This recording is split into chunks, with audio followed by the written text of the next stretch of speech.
Lo ngon-ngon Bandung yo. Nah berita dari ngon tayong dari Malaysia yang bahwasanya Tino Malaysia kata sebarkan pertujuan le pemerintah ya, ataupun awal luar ingin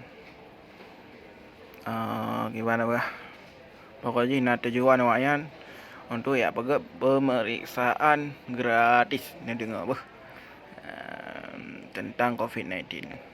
Assalamualaikum nunggu abang. Ni sampaikan ke seluruh Aceh. Seluruh Aceh ni PT ni imbaukan je seluruh Aceh yang dipegat surat kabarnya dipegah akan dicek COVID-19 di Aceh gratis secara gratis. Baik Nabi ni pegah lah seluruh Aceh. Nabi impu ni pe ju masa bohnya ni viralkan. Ni pegah lah contoh lagi kejadian di Itali, Melaya kai depu madum. Di Itali pun hana kenangnya. Iba botolnya dua boh di Itali dipo ide botol bak pintu lip. Maka haji berjangkit barunya mana di Aceh karena di Indonesia akan merajalela PKI. Anak kata Acehnya tu hijau. Jadi ipegal keton merahnya nya terlibat Aceh bahan tempat mata dunia. Aceh dengan Vietnam memang tu hijau anak kenang. Jadi ana pegah taat awaknya nak tujuan misi dan visi awaknya anak terpu awaknya nan. Jadi ya cek gratis anak kenang tu kak ia pegah kenang lewatnya i perusak Aceh. Ya ataupun nanti betul-betul ibu kenang di iba botolnya ni suntik kiban ibu ba ala-alanya ndek madum.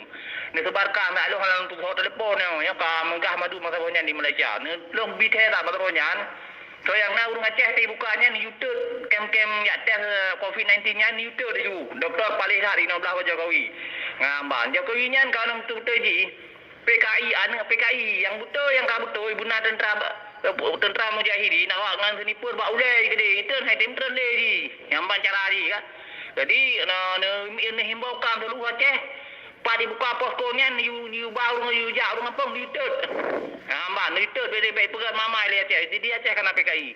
Yang kemenan tang bang ni selalu sampaikan lah sayang sa grup bangsa yang Aceh kan. Yang ana sampai yang kanjuan. Dahulu badra kabar katu gunung Melaya ka. Anak payah Aceh yang tu betul. Anak paketnya ni nan Aceh yang tu kai pegang kenang kanyo kaji. Paling tak wayan misi dan visi yang dijual ni mau dijual ni banyak. Nya PKI banyak. Kalau lu pegang lagi Long hana mau partai awak kamu partai kan partai juga tapi nya kata Jokowi nya PKI kalau ke bawahnya di kampung. Yang kemenang mendang bawah.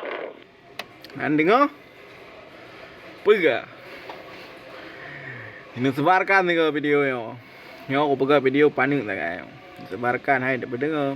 Punya anaknya. Dan doa Allah sampai terjadi apa-apa ke bangsa yang Aceh. Assalamualaikum.